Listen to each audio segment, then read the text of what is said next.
All right. Well, thanks so much for joining us. This is a special episode of the Tribe Exchange. As today, my guest is my co-host, Christian Ray Flores. We had talked this week, and we wanted to get you on to kind of unpack some of your story because of all that's happening in the world right now with the exit of the U.S. from Afghanistan and the conversation around refugees that's happening in our world, and certainly in our neck of the world here in the U.S. and in the church. And not everybody knows, but you have a colorful history in your own family upbringing. You've lived in Germany and Russia and Chile and Mozambique, and we'll get into some of that story here in a little bit. But you have some unique perspective to offer in this cultural moment that we thought would be relevant to talk about. So yes, thanks for being with us. Yeah, very true. The reason I respond to this stuff, probably slightly differently from what most people, how most people respond, is because I was a political refugee when I was a kid. So I was in the middle of this turmoil in 1973 in Chile. I was 4 years old. My sister was 2. My father was in his concentration camp. People were being killed, tortured, disappeared without any trace. There was this mass persecution, mass arrests all over the country. My mom was in hiding. My dad was in the concentration camp, and they were sort of pursuing other people who might be connected to the people that were already arrested. So my mom had a fake passport. She was hiding. She was literally sleeping with a gun under her pillow. Wow. With two babies.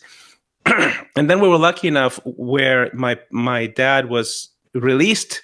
And at the time, they would release you and they would sort of follow you around and then grab you with all your friends. So they were lucky enough to make it into a refugee camp. So the whole family were in a refugee camp in fear for our lives. It was a UN-hosted refugee camp. And how old are you at this point?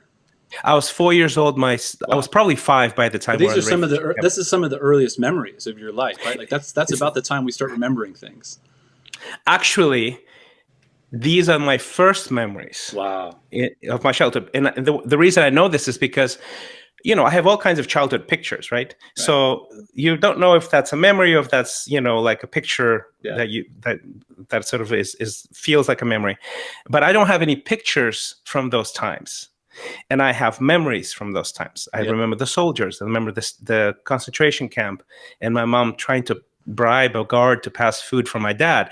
I remember the place where we're in this refugee camp, which was a Catholic monastery retreat type place. So I remember the guards outside the gates, all of those things, and us with a bunch of families in small rooms, sort of packed into rooms with, there were probably 150, maybe 200, 250 people in that particular setting. So yes, I remember those things. And I don't have any pictures, so they're memories for sure. Right. My first childhood memories were from a refugee camp.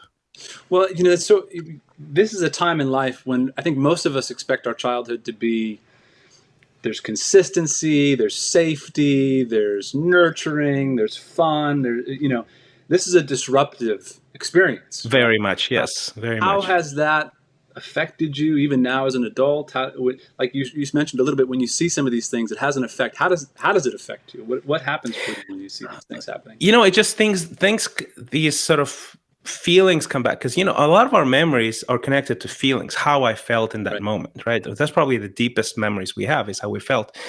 And I remember a sense of insecurity and fear, because it was just in the air. And I didn't understand much because I was 5, but I did know that we were in danger. That was clear. There was soldiers everywhere, sort of the chaos of it all. And the other thing I remember feeling profoundly, this was a few years ago. This was after the Syrian refugee exodus that happened a few years ago. And there was footage in the news of a bunch of refugees arriving in Munich. Yeah. And I remember I was in tears. I was having breakfast with my family, with my kids. I mean, we were in a very secure place.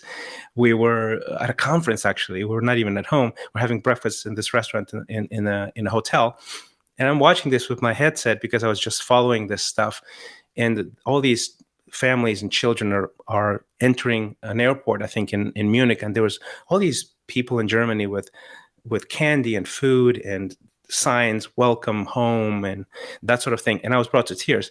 And the reason I think that was so deep in my heart is that I arrived with my family in Munich also. Yeah. So we had gotten asylum, and the feeling of they don't want me in my own land, and they want to hurt me in my own land. And these other people that were strangers, they will welcome me. Yeah. And they'll make a home for me. Wow. That was a profound feeling, and stayed with me. So many years later, 30 plus years later, I'm watching this, this footage, and I'm in tears and showing it to my girls, and, trying to explain to them what happened. Yeah. So this is formative, right? These are things that Yes, continue to have a ripple effect in your life even now. And I'm sure influence some of the narrative of your story, of your journey, right? As a parent, though, right, and thinking about little 4-year-old Christian, right, and I have little boys, and you're a parent, and obviously your mom was going through this. Sounds like for at least a portion of it alone, right, doing the single parent thing, moving kids around. Has your mom ever unpacked a little bit of that for you, kind of her experience and what this must be like as a parent going through this experience? Every once in a while, I would just sit her down and I would say, please tell me more. Yeah. And I have some of these things recorded, actually. And one thing that really stuck with me with one of her stories is that she was, my dad was Chilean, my mom is Russian. They were both communists. The coup there in Chile was basically people persecuting people who were of leftist ideas for their ideas, essentially. Yeah. And they were not politicians, they were not terrorists, they were just professionals who happened to believe in a certain thing, right? Right. And at the time, so that what happened is my dad was already in a concentration camp. My mom was in hiding, and they would literally search for people. And they were searching specifically for people that were citizens of the Soviet Union at the time. So she tells me the story that she's trying to move from one place to another, to a safer place, to some friends of ours who can sort of keep us safe. And she was with us, me and my sister Monica, in a bus and traveling from one city to another. And then the military would stop the bus, and soldiers with guns would board the bus, and they would check everybody's documents one by one by one. And that's sort of it's like a movie, right? Right. She's sitting there. She's trying not to say anything because she has an accent. She has a passport that is not Soviet, but she's just praying or whatever it is that she was doing to not get found and offloaded the bus with 2 little children and sent some weird place. Wow. Again, even for not just for the children, but for the adults, this becomes formative, right? This becomes this is a visceral experience that doesn't just go away. And obviously you don't want to share too much, but as your mom, have you noticed in your mom, are there things that you just go in her adult life, having gone through this as an adult, it's still affecting her maybe even in these ways now? I think it affects all of us in the sense of we are painfully aware that there is evil in the world, right? So I think that was a formative thing in that sense, and actually ended up growing up in we went to Germany, then Russia, then we ended up in Africa with a group actually of, this is right after the colonial powers had left in Mozambique, and there was a whole group of professionals, Chileans, who were aligned, sort of leftist Chileans. Essentially, they were secular missionaries there to help rebuild the country because all the professionals had left. And so I grew up in this environment of all these amazingly brilliant people who were not politicians, but they were of certain sort of ideas. Yeah. And they were all tortured and imprisoned and in horrible ways. So I was immersed in those stories growing up. And I think what it formed in me is sort of this idea of evil is a very real thing, and that we should be aware of these things, and we should help each other. Yeah. And we should support each other. So that's probably pretty deep in my bones. Yeah, and I'm sure in your parents' minds as well, right? There's this cognitive dissonance that happens at least for me, growing up in the West, never gone through any kind of experience like that, right? In America, I've never had any kind of experience where my parents have been displaced and I've been put through refugee camps or anything. My parents have never gone through like that. So really, I can only imagine, right, what it must kind of put in just the low hum of constant, like, it's never going to go away. There's always something, right? That reality is always there too, right? And on the positive side, here's another thing. On the positive side is that I live in the United States, and as an immigrant, as a refugee, and as an immigrant, it's hard for me to process when people are. I mean, it's our job to be critical of our government, of our system in a democracy. That's actually our job, right? We should do this. But when people are just dismissive and not appreciate the sort of the safety, the freedom that we enjoy here in the United States, it's far from perfect. As a matter of fact, the coup in Chile was sponsored by the CIA, so it was basically, at the time, it was the U.S. meddling with foreign affairs. So obviously there's tons of sin, involved, and especially on a government level. But the fact that people who lived here, grew up here, don't understand the treasure that this place is, the safety that we enjoy, the liberty that we enjoy, the prosperity that we enjoy, I can almost guarantee you that most of us who are immigrants from different places, especially for refugees, it bothers us to see people sort of really, tear down their own country and not appreciate it. And so on a positive side, a deep sense of gratitude is constantly there. It just doesn't go away. It doesn't go away. This deep sense of gratitude. Friends that I have that have had similar stories coming from other places in refugee situations to the U.S., I've heard the exact same sentiment. Yeah. So you're not alone in that. Well, I appreciate your story, and I think as we talk about the Tribe Exchange and kind of the intersection of what's happening in the world and our faith in the kingdom of heaven and where those two collide, from your own story and from what's happening right now, how does the church see this from this perspective of Jesus? Like, what are some things we should be thinking about as followers of Jesus in his perspective of a scenario like this? Well, that's actually quite easy, I think, if we zero in on the actual lens of Jesus, right, and not sort of cave into the different narratives, identity, politics, things like that. In Matthew 25, Jesus tells this parable about the sheep and the goat. Mm-hmm. And he explains that, when he comes back in glory and power and all, the kingdom of heaven is fully realized, right, fully manifested. At least one of the dimensions where he's going to be sort of looking at us, all of us, who stand before him at the time, is that he will say, when you took me in when I was a stranger, you fed me when I was hungry, you clothed me when I was naked, you visited me in prison. And then people would say, people will be in wonder saying, when did we visit you? We weren't there. He was saying, when you did something for one of my people, that's what you did, right? So the lens is so crisp and clear. And what he's telling us is that when we do something for somebody else who is persecuted, who is naked, who is suffering from oppression, we're doing it for him. That's the lens. It's that clear. Yeah. And I think when it gets muddied, it is basic identity politics, and when it gets mixed with other narratives, I think. Well, it's interesting too that he uses the word stranger. Right? Like not somebody you identify with necessarily, not even somebody that you could relate to or looks like you, but he says, I was a stranger and you invited me in, right? Why do you think that's important? That and what's maybe some of the history there, even as you think about the lens of the entire narrative of God, of the scriptures, right? From the Old Testament on, what's the importance of our view of the stranger?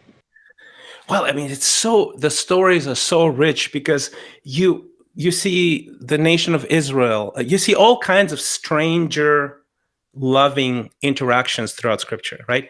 The stories of some individual people, the stories of Israel being enslaved in Egypt, or actually welcomed in Egypt initially and then enslaved in Egypt, then the invasions, the exoduses, the dispersions, right? But I would say this. I would say there's so much to study out there It's just incredible and it's beautiful. But here's one thing that I've always identified with, and I haven't, for some reason, I think it's because the lens I have as a refugee, as a political refugee, even, right, is that Jesus was a refugee as a baby. He was a refugee as a child, and he was a political refugee. Specifically, there were persecutions that they were trying to kill kids of a certain age, and he had to flee with his family to Egypt.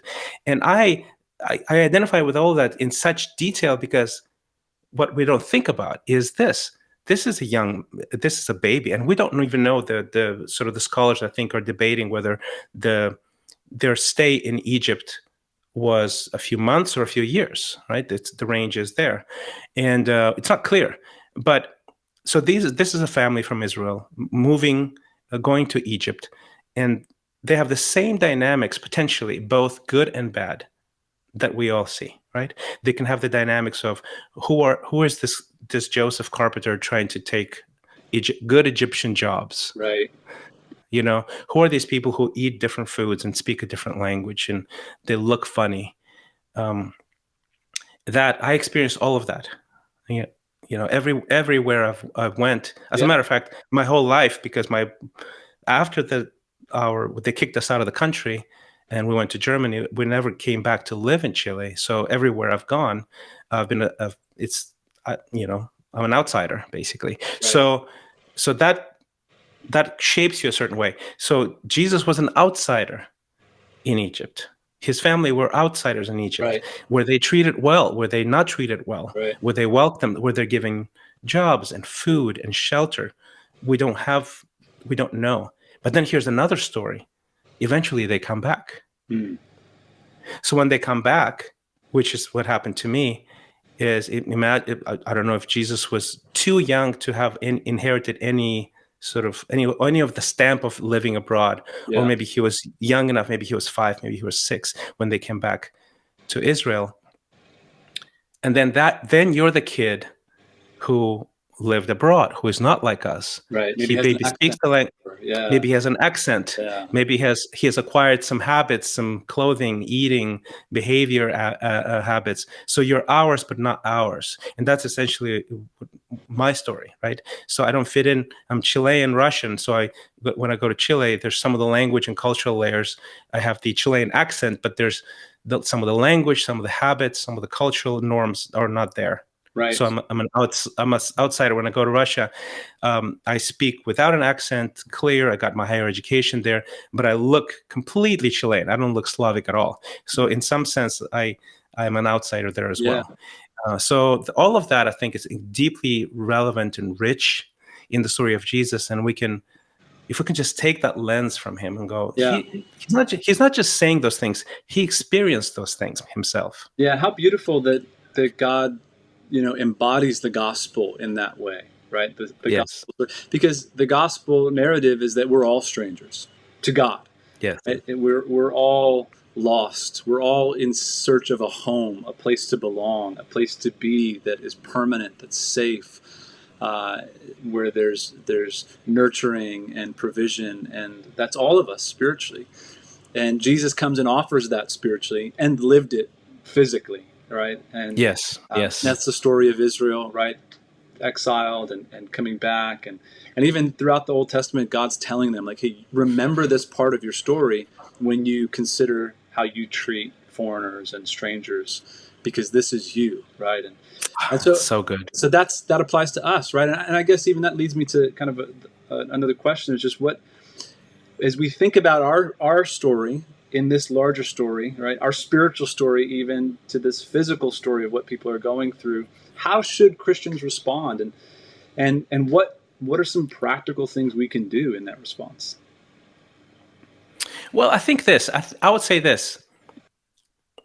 I think a lot of the drama and the disconnect happens because we sort of equate our personal response to our government's response, right? Yeah.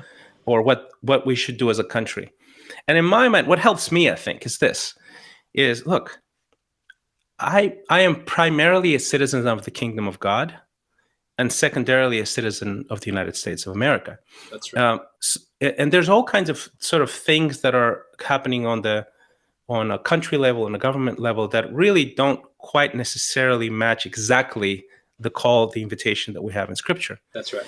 But the invitation is to us personally, as spiritual beings, as God's people, right? So I would say this, like, if you can separate government, country, policy, politics from your personal interpretation of events, that really helps as a first step, because then it's actually uncomplicated, right? Welcome a stranger. Yeah. And you can't welcome all the strangers and Right. every stranger, because you're limited in your capacity, both for time and money, or even compassion. Like I don't think our minds and hearts are big enough to absorb all the suffering in the world. That's Jesus who does that, and that's the beautiful thing. But right now, right here, Right. what's happening around me, and what can I do? Right. Right. So one of the first things that happened when we saw this unfold in Afghanistan is both Deb and I found the local Austin, Texas agency that is taking in refugees, Yeah. specifically from Afghanistan. Uh-huh. And we basically signed up as volunteers, and there's 4 or 5 different ways you can volunteer, and we're going to basically engage in that, and whatever they ask us to do, we'll do, basically. There's 4 or 5 different things. And then on top of that, so what can I do personally, right? And that's what we did, right? So we're waiting there's some sort of orientation training that needs to happen in the next few weeks. So we're going to pass that and then be cleared to be volunteers to help the Afghans who are coming into Austin, Texas. What can you do through your network or through your leverage that you happen to have? So, for example, I happen to have to be a partner in a business that does media as part of the services that we do. So what I did is I reached out to the head of the local agency here, and I said, hey, can we help you tell the story? Right. We'll do it pro bono. Yeah. And we had a very grateful call back and we had a discussion with one of their people there. And so we're waiting just for opportunities to leverage what we have professionally, to tell the story and to spread the story of the Afghan refugees landing here in the United States. That's fantastic. Well, I appreciate the example, and thanks so much for just sharing your story and your journey in this. It helps me because sometimes it can just stay. There's this filter between me and these people because I'm interpreting it through the news or through my feeds or through whatever. But it helps to know that this is a human experience you've gone through. You can unpack some of that experience for us and put flesh to it, which I think is what Jesus does, right? He puts flesh to these stories. Exactly. So I appreciate that, and thanks for helping us interpret some of this stuff in a spiritual way and in a practical way as well. So. You're very welcome. Yeah, and my advice would be, don't be overwhelmed. You can't absorb all the suffering in the world, but pick one thing that you can do for someone who is suffering, is in those places. And most of those situations are actually invisible. They're not in the news. Yeah. So it might not be an Afghan refugee that you help, but it could be another person who is suffering, who is oppressed. That's right. That it's just not in the news, and it doesn't matter. It doesn't matter because Jesus knows. That's right. And Jesus lived through it as well. That's right. Beautiful. Thanks, Christian. Thank you.